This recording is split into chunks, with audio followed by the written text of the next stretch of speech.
been a long journey, yeah. Don't want to romanticize it.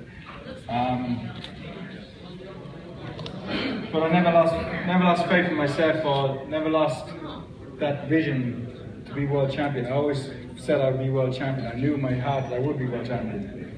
And in fights when I've been behind, I always had faith in myself that I would win. With fighting Matt Korobov, he's a very good boxer, and I know I was behind the scorecards, but I knew I was patient and I would get chances. And yeah, I'd like to thank Adam Booth, my coach and my manager. For the last 2 years, we've worked together very closely and grown stronger as friends, and our relationship as coach and boxers is getting stronger every day. And I wouldn't be here without Adam. Without that, I wouldn't be here without Adam. And that fight tonight was dedicated to Emanuel Steward. It was an honour of him. All they did for me all the years. And I know he's looking down at me now. He's happy now that finally came. I couldn't win the fight against Chavez, and I know that hurt him.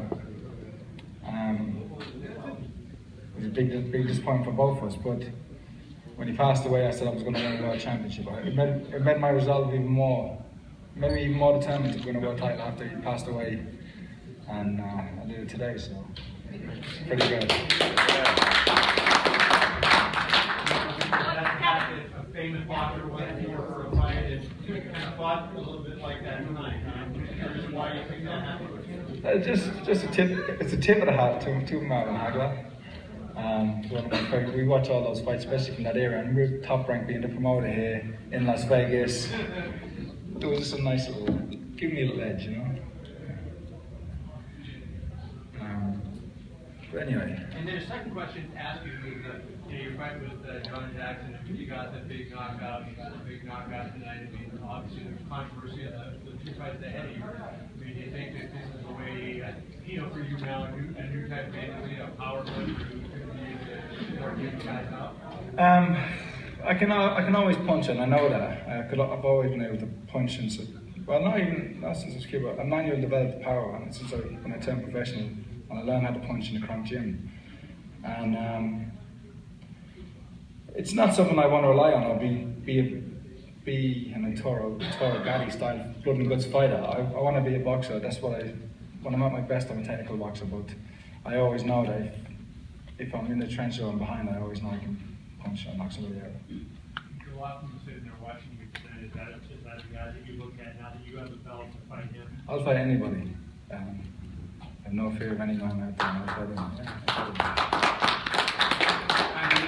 Hold on, please hold. We have a question over here. Andy, congratulations. I have a two-part question. So, you were down 50-45 after the fifth round on two scorecards. Did it seem at some point there was a sense of urgency for you at a certain point in the fight? And did it seem like deja vu compared to the Jackson fight in June to now? Did like some sense of deja vu come into play in your head? I thought it may have been a round or two down, in the fight, but I could see he was slowing down. I knew he was changed and at his best in the first half of all these fights. I watched all these fights and knew that was a pattern. And I could see he was slowing down. His feet weren't as crisp, and he was breathing a little heavy. And I was picking up my activity. And we were exchanging shots, punches, and even the ones that were missing, we both knew there was serious intent on our punches. I felt his power, and he felt my power sometimes. And so he was cautious, and so was I. And that's why the fight was kind of fought at a slow pace for a while. But I knew it was only a matter of time before we trade. And I heard him I think in the third round with the left hand, and I knew he felt it, and I knew it was only a matter of time.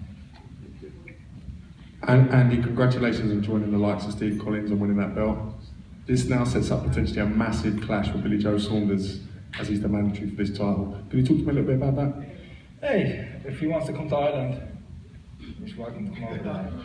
My first defence would be in Ireland, and I look forward to bringing that belt home. It was always my dream to step off the plane in Shannon Airport with the belt. And I know there'll be a good crowd there, there'll be a good reception in Ireland when I get back. Am I right in thinking you're the first man of traveller heritage to win a world title? I think that's true, yeah. I think that's the truth. But this fight, this championship was for me first, and my family second, and my country third.